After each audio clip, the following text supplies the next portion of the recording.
2nd of November, 4:57 p.m. Naruhodo's Legal Consultancy. Oh dear.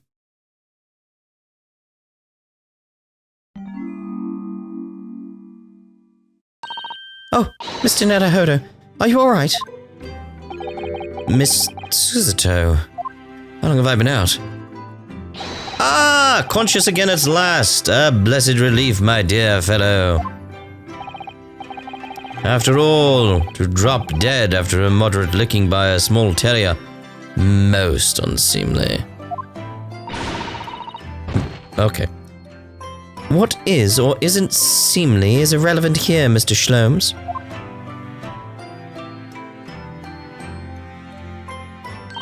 I'm so glad there's no lasting damage. How are you feeling? I'm fine, thank you. Did you bring me back here? What's this on my head? A bandage? Sadly, we had no eyes. So that's a compress of sugar water. Sugar water? Don't worry, Mr. Naruhodo. It's a first aid treatment that my father taught me. Oh, thank you. So, let us take tea when you're feeling up to it. But of course, no sugar in the patient's cup. Ugh, the bump on my head is throbbing sweetly enough, don't worry. Whenever you feel ready, then. Can I go back and see what happened with Toby? I want to know if Toby's okay. Is Toby okay? No. Oh, there we are. Gina, I'm really sorry. His staff didn't it. He asked me a year ago the cops could go and hang for all I cared. But we gotta have police, ain't we? To catch the bludgers. So as divers can go about our business in peace. Wait. Sorry? I don't think I kind of heard that properly. He said he was gonna teach me everything I needed to know to be a detective. All he got around is showing me is where the best flaming fish and chip shops are. Actually, that reminds me. Gregson said he was supposed to be going to Paris in the near future, didn't he? Yes. Is something wrong? Oh, no. I'm sure I'm reading too much into things. It's just that the timing seems very coincidental. You know, that boss was, the boss was acting a bit strange recently. Like it was always in a rush. Did we get the trunk? Oh, we did get the trunk, okay. Let's have a look at it then. But straight away, this cut here. Have you seen this huge gash across the side of the trunk here? It's gone right through the lever and into the metal behind.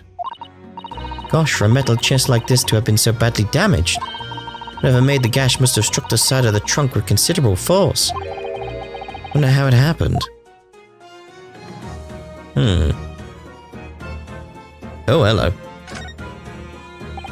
Look at this dark stain here. Do you think... Yes, I'm afraid so. I think it's blood. I knew you were gonna say that. So that presumably means that this was present at the scene when Inspector Gregson was killed. It's the most logical conclusion, yes. I think Gina's been carrying this around with her. If you didn't know any better, I suppose it does look like a grease stain from all the fish and chips.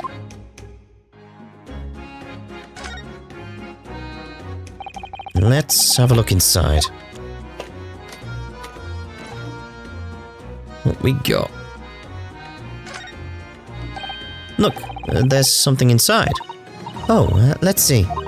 It appears to be a passport, authorizing him to travel overseas. Was Inspector Gregson about to go on a trip abroad then? Yeah, to France! Perhaps the date of departure might tell us something. That was... Oh! What is it? It was for travel on the 31st of October, just one day before the incident. What? Really? Ooh. Passport document that was in Inspector Gregson's possession was issued to travel to France the day before his body was discovered. So close then. Gregson went to France the day before his body was discovered. Anything else? Seems to be it. Okay. Well, can we see anything more about that passport, though? Within 1 week from 31st of October, Port of Dunkirk, police business, permission for the applicant, one additional person to travel. It was clearly going to be Gina then, wasn't it? When I speak to her more about that? Nah, seems to be the same bit of dialogue. It's like, that's it. Okay, fair enough, fair enough. We know about, like, the best fish and chips in town, all that type of stuff. I'd want to know, though. Because I do like fish and chips. I do like fish and chips.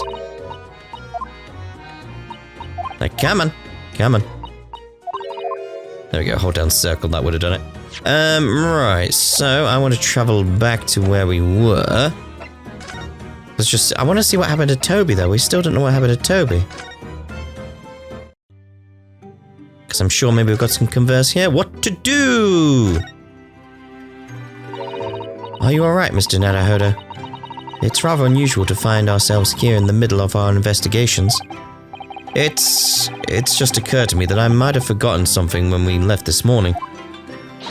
Please don't worry. As long as you continue to investigate thoroughly, you won't go far wrong.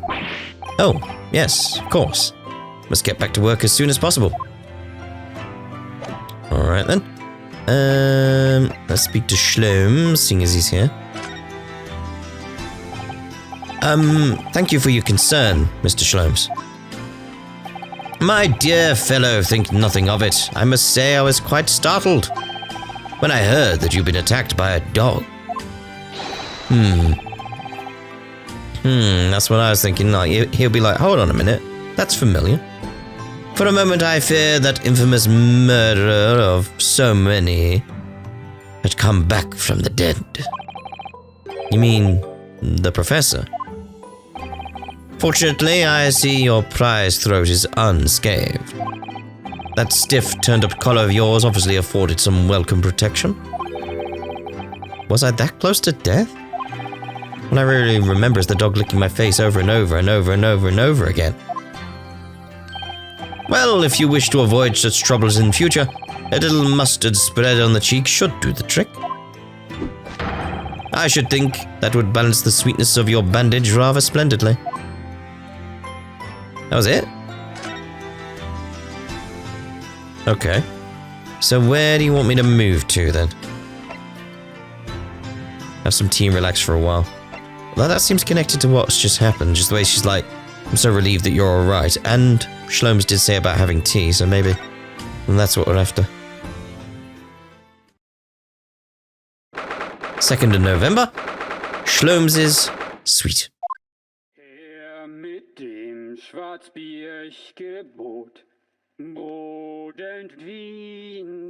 What the hell?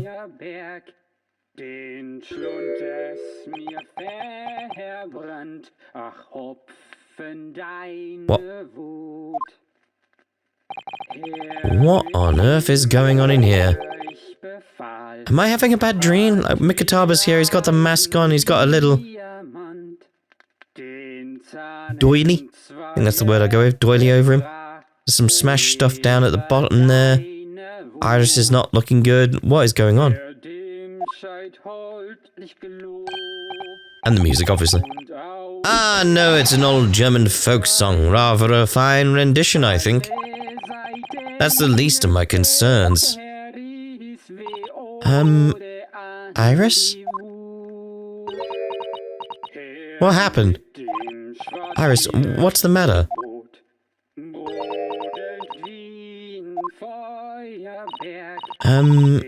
Who is that sprawling, I mean that relaxed gentleman over there? You don't recognize him?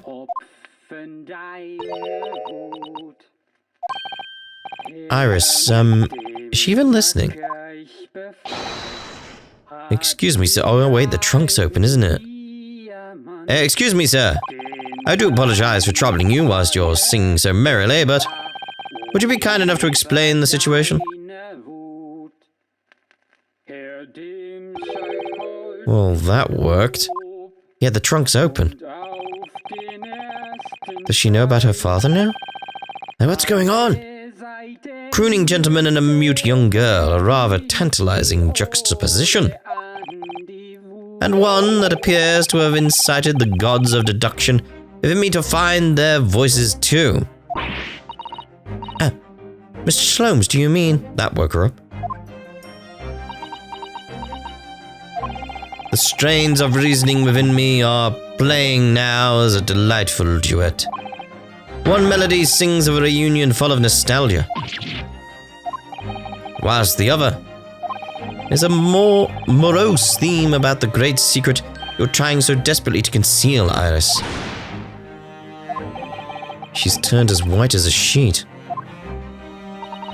So as usual, you've instantly seen to the very heart of the matter.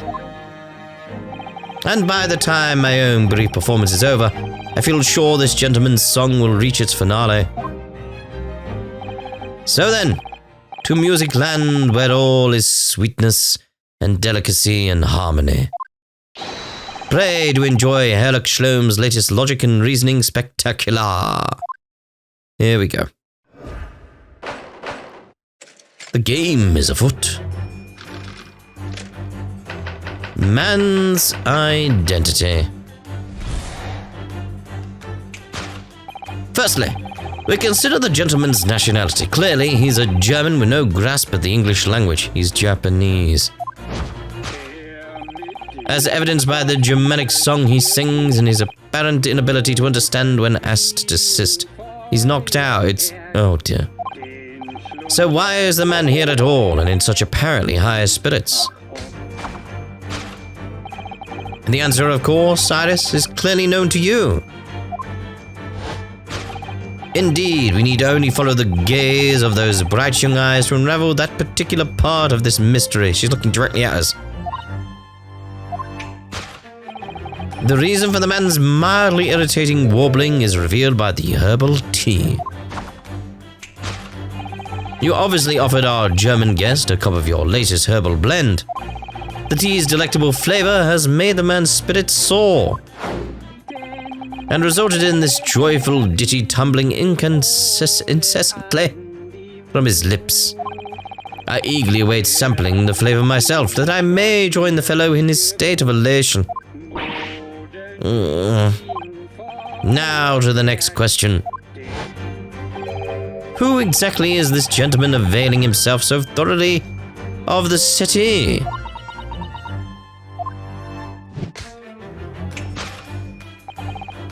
As it happens, a number of years ago now, a certain gentleman of German origin engaged my services in solving a particularly delicate case. He required the retrieval of letters once sent to an acquaintance that might have proved problematic. In order to conceal his noble identity, he also arrived at my office in a mask. The gentleman's name was Wilhelm Gottschrick Sigismund von Ormenstein, the King of Germany. If my memory serves, the mask worn by this gentleman is identical. Yes, there can be no question. The mask belongs to the King of Germany. You are so far off the mark.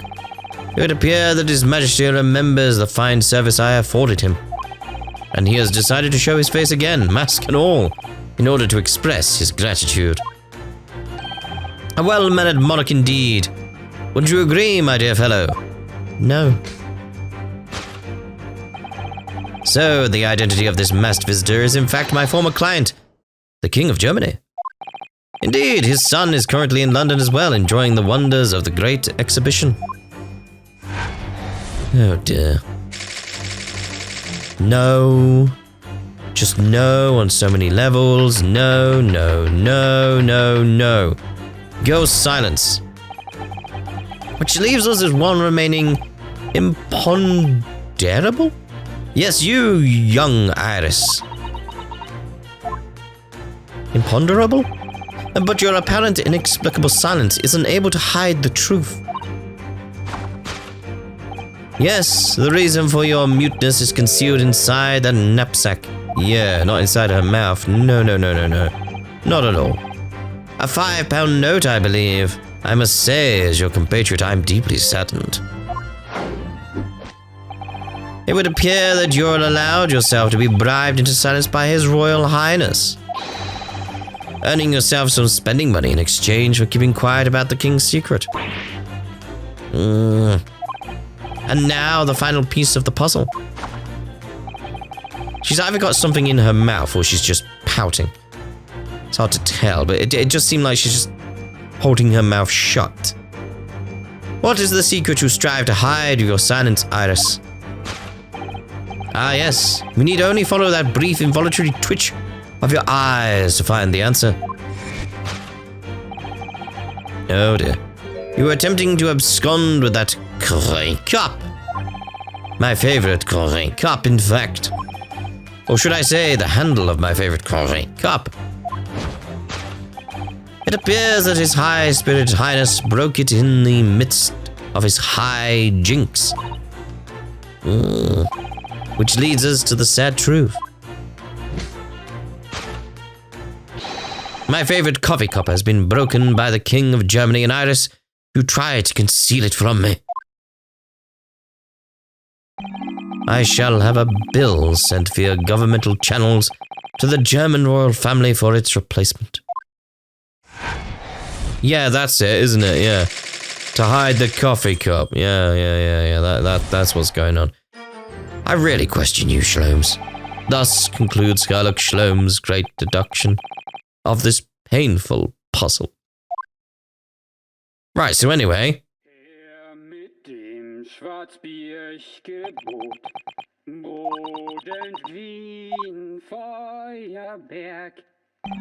With your silence as well, the fellow's jovial warbling rather rings in the ears, does it not?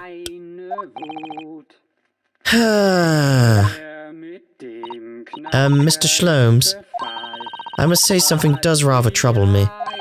Pray, Miss Suzuto, do tell. His Royal Highness doesn't appear to have moved a muscle since we arrived. Ah. And you haven't said a word either, Iris. If Mr. Shlomes has it all right, you might as well own up to it now. Yeah, because he's wrong. Your reasoning isn't entirely without substance, I must admit. And one other thing, Mr. Shlomes. Yet another grievance, Mr. Naruhodo? Surely not. Well, I actually read the story of that case recently. The one you were just describing. And according to that, at least, it wasn't the King of Germany. It was the King of Bohemia.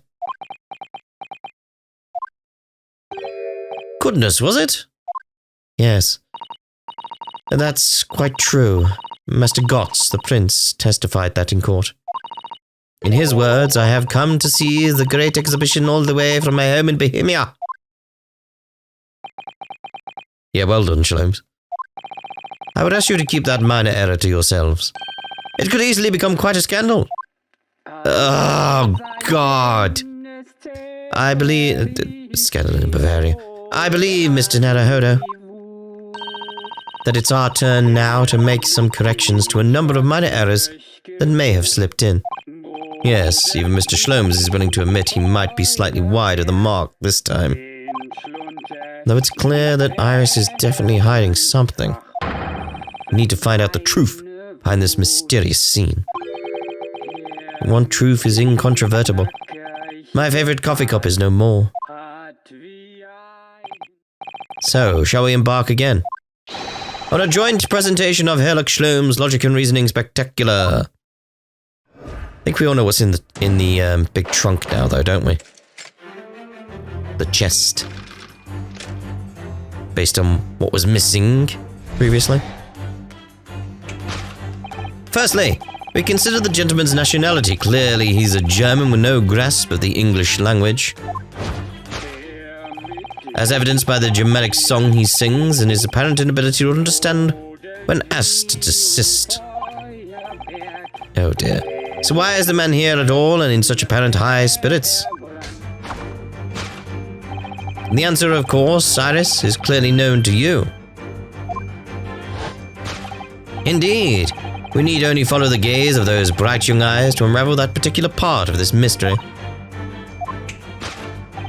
The reason for the man's mildly irritable warbling is revealed by the herbal tea.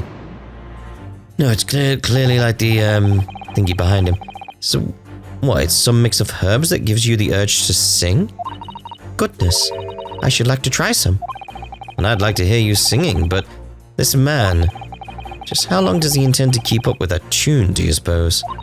As I said, he's been stock still the entire time. And if you look closely, his lips aren't moving either. So I'm not sure what's actually responsible for the spirited singing. But I suspect the answer lies at the end of Iris's gaze. It's like, right, so let's see.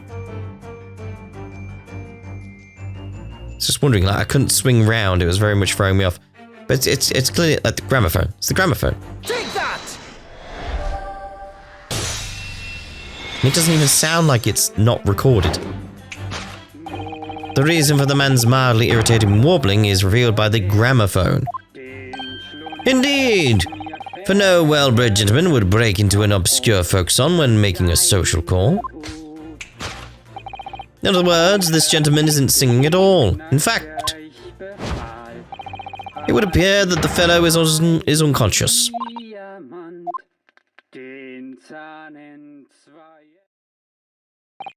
The music seems to have stopped now. How convenient. I asked you, Mr. Naruhodo.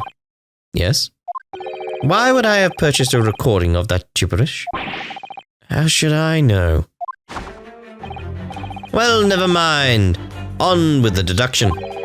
Who exactly is this gentleman availing himself so thoroughly on the settee?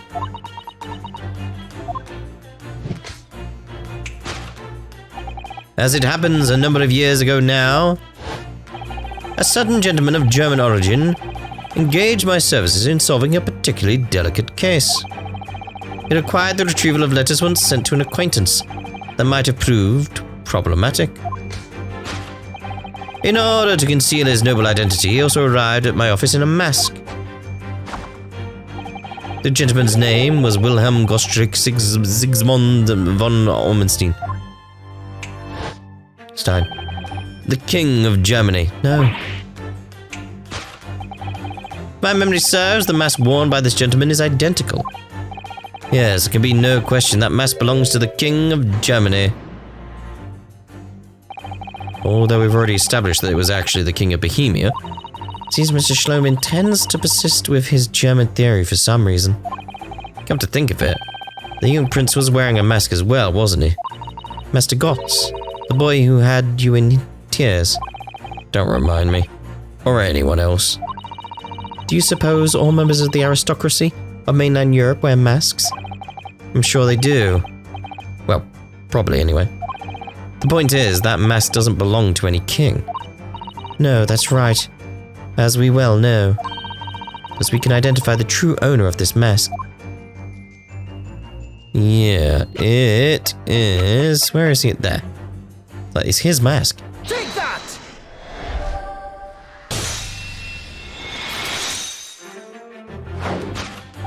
Yes.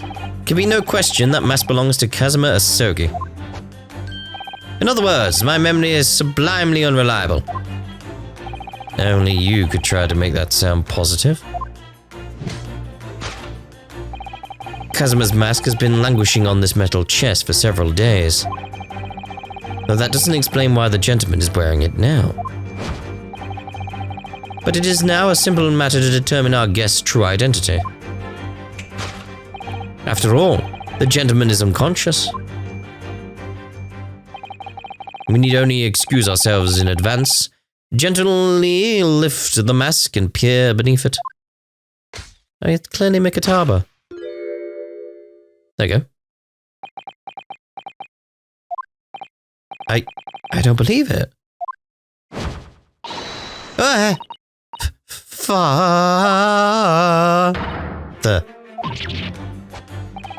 I'm afraid, Miss Suzuto, you must be mistaken. No, I think not, Mr. Shlomes. Then it would appear our logic and reasoning has once again revealed the truth. The mysterious visitor is my unconscious father, Eugene Mikitaba. Logic and reasoning. Or just looking and saying. Indeed. Eugene Mikitaba. It was very obvious from the start, Shlomes.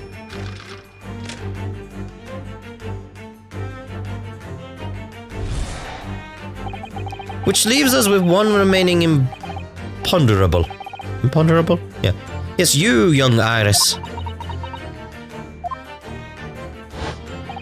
But your apparent, inexplicable silence is unable to hide the truth.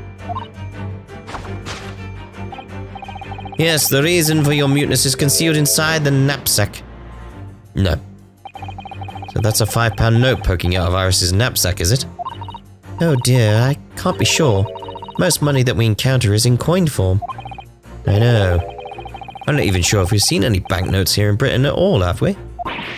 But anyway, Father would never have paid money for Iris's silence. He certainly seems like the silent type himself, though, judging by his present state. There must be some other reason for Iris's silence, I suppose. Perhaps what Iris is trying so hard to not to give away with her eyes. Something entirely different. It's the bloody chest down here. Like there, look. This metal chest contains important documents, doesn't it? Yes, details of the cases Mr. Shlomes has worked on over the years. Written up by Iris's father, if I'm remembering correctly. Iris insists that this chest is kept locked at all times. She's never once shown me inside. Well, its contents are invaluable to her, I suppose, and entirely irreplaceable. But look at it now. The catch is unlocked for once. Are you not concerned about what's happening with your father? He's just unconscious. Anyway, so it is. That's hard to ignore. Fairly. I've never seen that chest unlocked before, in all the time we've been staying here at Baker Street. Alright, present. Take that!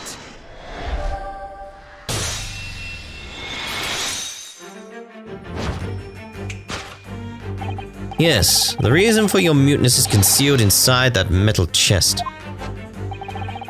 An excellent observation, for upon closer inspection there is something different about the chest's appearance.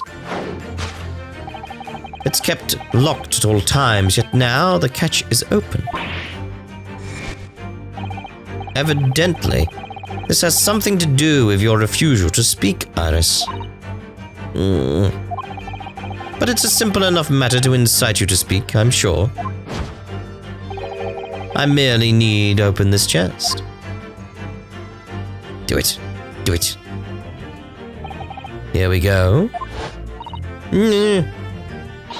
No! Hurley, don't! Okay, nothing in her mouth. Just the way, like, her cheeks were puffed up. What the hell? Oh, God, he's gone. Oh, that's why he's knocked out. Mr. Shlomes! Hurley! Oh, dear. He's dead. Never. Oh, Hurley, I told you not to open it. So you found your voice now, Iris. In other words, what just happened clearly reveals the truth here. Yes, the real reason for your silence until now is... This is somewhat different to the usual dance of deduction you perform with Mr. Shlomes, isn't it? Yeah, he doesn't normally die partway through. Well, he's left me alone on the ballroom floor, so I'm going to have to dance this part solo. And anyway, I need to get to the bottom of this for my own peace of mind. Now then, Iris isn't usually the silent type, so... I mean, you don't actually know the answer yet, despite that knowing point of your finger before. Miss Suzuto, sometimes a man needs to point his finger first and think later. Oh, well, if you say so. I think we'd better examine Iris more closely and try to rescue the situation then. Right, so what is in the knapsack? For some reason, this knapsack is really standing out as suspicious to me today. Oh, is it? It's quite sizable enough for a sizable secret. That's what I say. Perhaps it is, but we certainly can't open it up to look inside without Iris's permission. No, you're right. Who knows what might pop out and punch us? Okay, so... It's like, hold on a minute. That's a key she's holding, look. I'm sure that wasn't in her hands before, was it? No, you're quite right. It's appeared as if by magic. That's strange. Big old iron key. Where did it materialize from? It's the key. It's the key. Take that!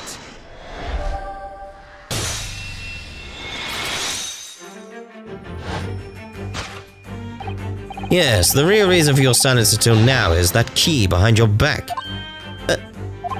When Mr. Shlomes was thrown into the air before.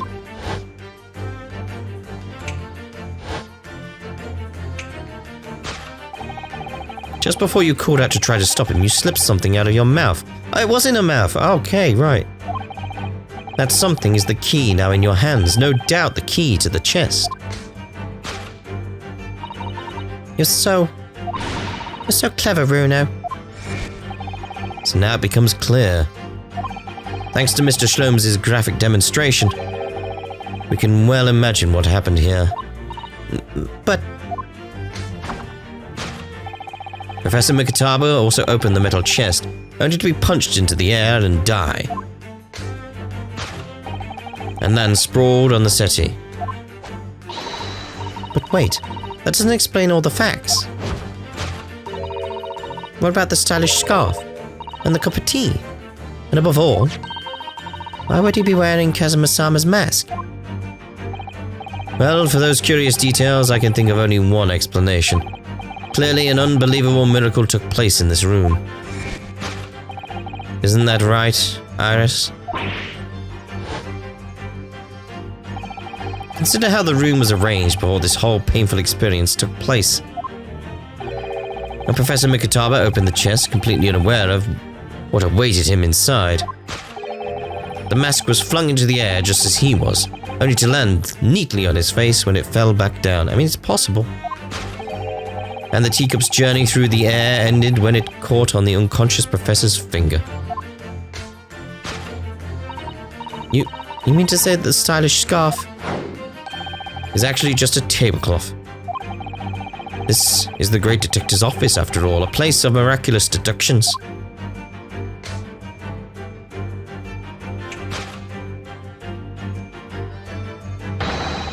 Would you expect anything less? No. Yes, you're right. It happened exactly as you said. Brilliant, Runo. Thus concludes Ryunosuke Naruhodo's great deduction of this punchy puzzle. Bloody hell.